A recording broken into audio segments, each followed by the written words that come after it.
Everybody knows about the Persian Wars, Athens, Sparta, and the other Greek city-states teaming up to defeat the invading Persians, which included many famous battles like Marathon, Thermopylae, and Salamis, which led to Athens to become the new popular kid on the block and led them to become imperialistic. And much like a Greek tragedy, due to its own hubris, Athens crashed and burned. The catalyst to all of this was a little event called the Ionian Revolt. I assume anyone that has passed 3rd grade knows that ancient Greece wasn't a singular nation, but refers to a general geographical area where a bunch of people spoke the same language, shared a similar culture, and worshipped a pantheon of gods who don't know what consent is, who all lived in independent city-states. But you could divide the ancient Greek world into 4 major tribes or groups. One of them were the Ionians, who lived in the west coast of Anatolia.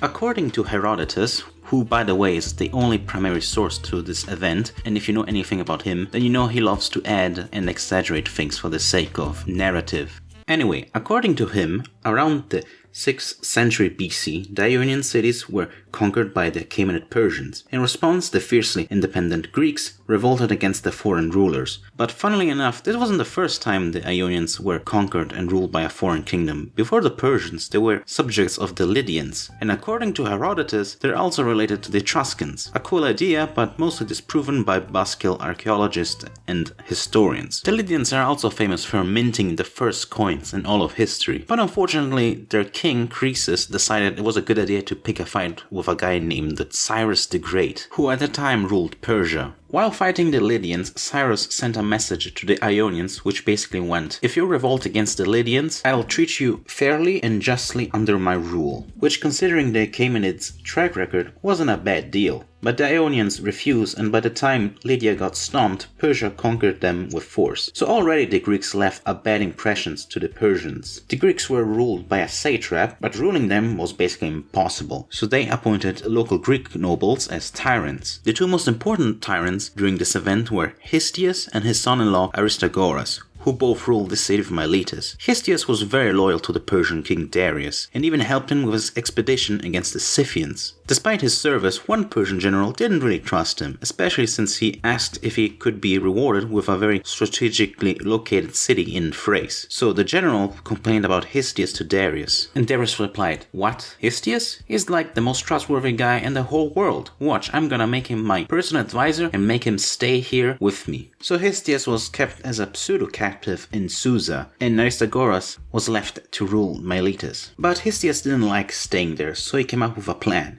He wrote and sent an encrypted message back to the city.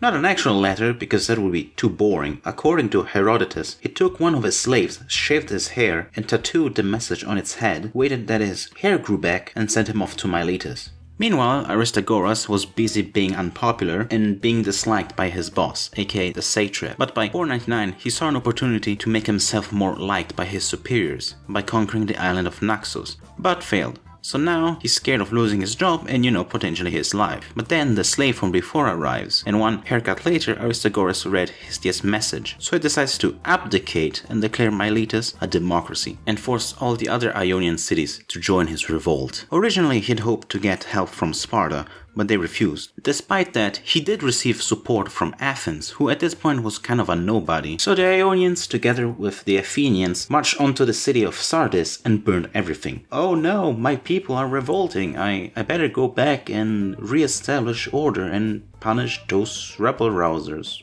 Yeah, you probably should. So Darius allowed him to go back to his city. But the moment he arrived, the satrap immediately suspected him for being responsible for the revolt. So he ran to Miletus and tried to reinstall himself as tyrant. Not surprisingly, the Milesians said no. But the Milesians were also busy getting kicked back by the Persians. Seeing the writing on the wall, Aristagoras fled to Thrace, and due to reasons that Herodotus doesn't bother to explain, he ended up getting killed by the Thracians. So by 493 BC, the Persians had reconquered all of West Anatolia and managed to capture Histiaeus. The satrap, fearing that Darius was gonna pardon him, had him executed and sent his severed head to the king.